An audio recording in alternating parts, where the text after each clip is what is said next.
महाराष्ट्र की बाढ़ ने तबाह किए किसानों के सपने। राष्ट्रीय भीम सेना के अध्यक्ष आर पांड्ये ने सरकार से की प्रति एकड़ 50,000 रुपये मुआवजे की मांग। चेतावनी, अगर राहत नहीं मिली तो इस बार काली दिवाली मनाएंगे। महाराष्ट्र में आई भीषण बाढ़ से किसानों की हालत बदतर हो चुकी है। हजारों एकड़ खेत पानी में डूब गए हैं और किसानों की मेहनत पर पानी फिर गया है।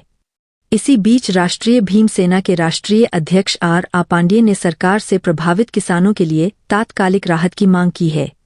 उन्होंने कहा है कि राज्य सरकार को हर किसान को प्रति एकड़ 50,000 रुपये का मुआवजा तुरंत घोषित करना चाहिए।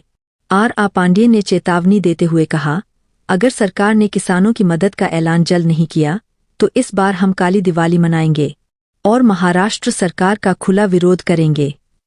उन्होंने आगे कहा कि किसान आज सिर्फ फसल नहीं, अपनी उम्मीदें भी खो चुका है और सरकार की चुप्पी किसानों के जख्मों पर नमक छिड़कने जैसा है।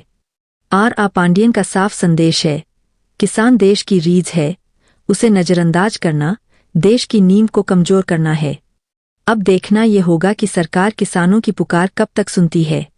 SWA न्यूज के लिए मुंबई गोवंडी ईस्ट से इरशाद शेख की रिपोर्ट। अगर सरकार पैकेज जाहिर करती है, बलिराजा खुश होता है और दिवाली उनकी सुखमय जाती है तो हम भी आनंदित है। हम सरकार की हम प्रशंसा करेंगे कि सरकार ने वक्त पर उनको मदद पहुंचाई। लेकिन मुझे सरकार तो उदासीन लग रही क्योंकि उनका कोई स्टेप नहीं दिख रहा। और उन्होंने जो पैकेज जो डिक्लेयर किया है तो उसके अंदर वो ना उठ के मुंह में जीरे जैसा उन्होंने पैकेज किया है।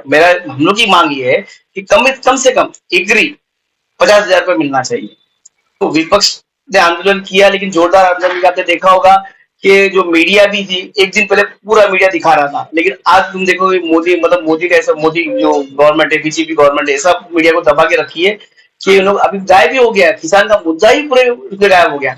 राज ठाकरे खाना खाने जा रहा है उसके भाई के घर पे या मिलने, वो दिखा रहे हैं। वो मुद्दा इंपॉर्टेंट है कि किसान का मुद्दा इंपॉर्टेंट है। तो एक छोटा सा लीडर राज ठाकरे, वो अपने दूसरे घर पे जा रहा, अपने भाई के घर जा रहा, तो ये जो मीडिया है वो दिखा रही है राज ठाकरे खाना खाने जा रहे हैं। ये क्या है न्यूज है?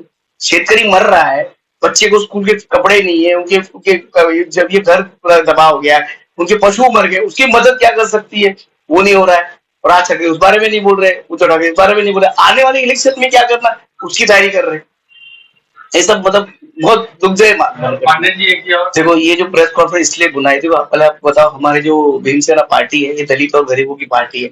हमारे पास कोई धन दौलत या बहुत कुछ नहीं, हमारे पास नहीं। हम लोगों के दुख में खड़े हो सकते हैं, संघर्ष कर सकते हैं, सरकार को झुका सकते हैं कि हमको मदद, जो हमारा हक है हमको मिलना चाहिए, उसके हम सरकार को झुका सकते हैं। ये पूरी कोशिश हम कर रहे हैं। और बलिराजा को फूल नहीं तो फूल का एक पगड़ी, जो मदद कर सकते कोशिश करेंगे करने।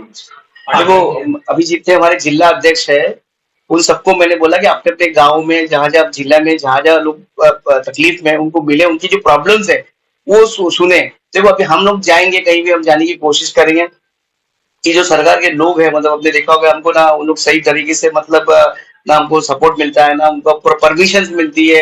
ये लोग उल्टा आपको जाने को बाहर निकलने। अभी आज ये प्रेस कॉन्फ्रेंस हम घर के अंदर कर रहे हैं, अभी आप परमिशन मांगते हैं कहीं और करना है तो शायद वो प्रेस कॉन्फ्रेंस की परमिशन नहीं मिलती। आप क्या बोल रहे हैं उसके पहले बताओ, क्योंकि ये लोग चाहते ही नहीं कि सरकार के खिलाफ कोई बोले। ये सरकार ही ऐसी है।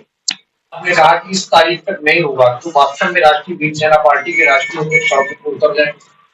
बिल्कुल, अगर 16 तारीख तक अगर सरकार ने लोगों को, जो शेतकरी को अगर मदद नहीं पहुंचाई, जो हमने मांगनी की है, एकरी 50,000 का हमारी मांग है, कम से कम उतना तो मिलना ही चाहिए। अगर नहीं मिला, ये जो बाकी जो योजना है, लाड़की बहन, ये सब का पैसा रोक कर पहले किसानों को मदद की जाए, ये हमारी मांग है। अगर नहीं होगी मांग पूरी तो 17 तारीख से लेकर दिवाली तक आप देखना, जिले जिले में हमारे जितने भीम सैनिक है वो सब रास्ते में उतरेंगे और इस सरकार को नींद से हराम कर देंगे। और मैं खुद रास्ते में उतरूंगा, आपको बता रहा हूँ। हमसे कम से कम मिनिमम हम 50,000 मांग रहे, क्योंकि आपने देखा होगा शेतकरी का फसल तो बर्बाद हुए, जो मिट्टी जो होती, जो किसान की जो खेतों की मिट्टी वो बह गई है, वो तो समझो 50,000 में कुछ होने वाला नहीं। लेकिन फिर भी होता है ना, कुछ नहीं तो फूल की पाकड़ी सरकार में मदद करनी चाहिए, वो बहुत जरूरी है। इसलिए हमने 50,000 की मांग की। देखिए, आपने देखा होगा अभी जो शिवसेना पार्टी, उद्धव जी की पार्टी है, फिर वो सिंधे जी की पार्टी, तो सरकार में बैठी हुई। अभी जो उद्धव जी की पार्टी है, मन से जो अलग जो पार्टी है, उन सबका अभी पूरा फोकस है ना नगर पालिका पे, और खास करके मुंबई के नगर पालिका पे। अगर ये दुर्भाग्य है कि हमारे मुंबई में खेती नहीं है, अगर हमारे मुंबई में शेतकरी होते तो शायद ये भी पैसा गिरता। तो ये हमारा मुंबई का मतलब क्या, हमारे शेतकरी का दुर्भाग्य है कि मुंबई में खेती नहीं है, ना तो ये इधर खेती होती है ना तो इसके लिए भी लोग लड़ते। तो अभी फिलहाल इनका पूरा फोकस इनका नगर पालिका पे, इनको कब्जा करना नगर पालिका पे, इसके वजह से जो किसान को मतलब बाजू किया जा रहा है। देखो गौ रक्षा का मुद्दा तो मतलब ये जो कायदा बना है, गौ माता हमारी भी माँ है, जो देसी गाय है वो भी हमारी माँ है। लेकिन आपने देखा गौ रक्षा कायदे की वजह से जो गौवंश है, जैसे कि पाड़ा है, फिर अभी जर्सी गाय आपने देखा, जर्सी गाय जो दूध के लिए ऑस्ट्रेलियन हाइब्रिड गाय है, तो वो इधर लाया, मतलब वो लाके उसको पालते हैं या तो खरीदते हैं। तो कभी कभी क्या हो जाता है कि वो दूध देने में असमर्थ हो जाती है, या तो उसको दूध नहीं हो पाता है, और उसके जो बच्चे होते हैं वो बच्चे मतलब ना किसान खेती के लिए भी काम नहीं आते, कुछ काम के लिए नहीं आते। तो पहले किसान ये सब क्या करते थे, ऐसी जो गायें होती, तो देसी गाय की बात नहीं कर रहा हूँ, जो गौवंश के अंदर जो मतलब कि ये आता है, जैसे कि पाड़ा है और ढोर है, और ऐसा जो अलग अलग जाति है उसके अंदर, गाय की बात नहीं, देसी गाय की, देसी गाय हमारी भी माँ है, हम उसकी बात नहीं कर रहे। लेकिन उसके अंदर क्या हो रहा है, जो चीजें है, ये जो गायें है, तो इनको जब शेतकरी पहले क्या करता था, जो आठवड़ा बाजार है उधर व्यापारी लगे उधर बेचते थे, उसके बदले फिर नई गाय नई भैंसे खरीदी जाती।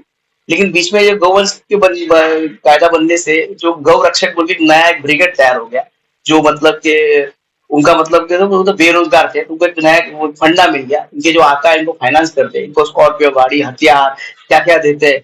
और इनका काम क्या होता है, ऐसी गाड़ी को पकड़ना जहाँ पर मतलब भैंस जा रही है, ठीक है, ऐसा नहीं कि गाय जा रही है, उसमें भैंस जाता है, जर्सी गाय जाती है, ऐसे को पकड़ते हैं, पुलिस स्टेशन को पहले खुद पकड़ते हैं, फिर पुलिस से सेटिंग करके उसको अपने जो मतलब सेटिंग वाले जो गौशाला उधर डालते हैं, वहां पर डालने के बाद वहां से जो है वो फिर चली जाती कत्तल खाने में या किधर जाती है वो पता नहीं, वो अलग रैकेट चलता है।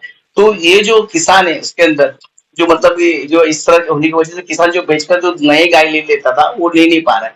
अच्छा अभी जो अभी जो व्यापारी लोग पहले जर्सी गाय को ले लेते थे, या पाड़े को या पाट को ले लेते थे, पाड़ गाय को, पाट भैंस को ले लेते थे, वो डर के मारे ले लेते, तो अभी वो किसान उसको भूखा नहीं मार सकता, तो लास्ट में उसको खुला छोड़ देता है। कहीं ना कहीं इसके लिए बहुत बड़ा रैकेट चलाया जा रहा है कत्ल खाने को लेकर। बिल्कुल बिल्कुल, जो गौरक्षण कायदे का मतलब बहुत दुरुपयोग हो रहा है, कि सरकार ने ना हिंदुओं को खुश करने के लिए ना एकदम मतलब बिना रिसर्च किए, बिना समझ के, आगे का पीछे का सब कुछ करके उसको नहीं करना चाहिए, खुश करने के लिए सरकार ने गौरक्षण कायदा बना दिया।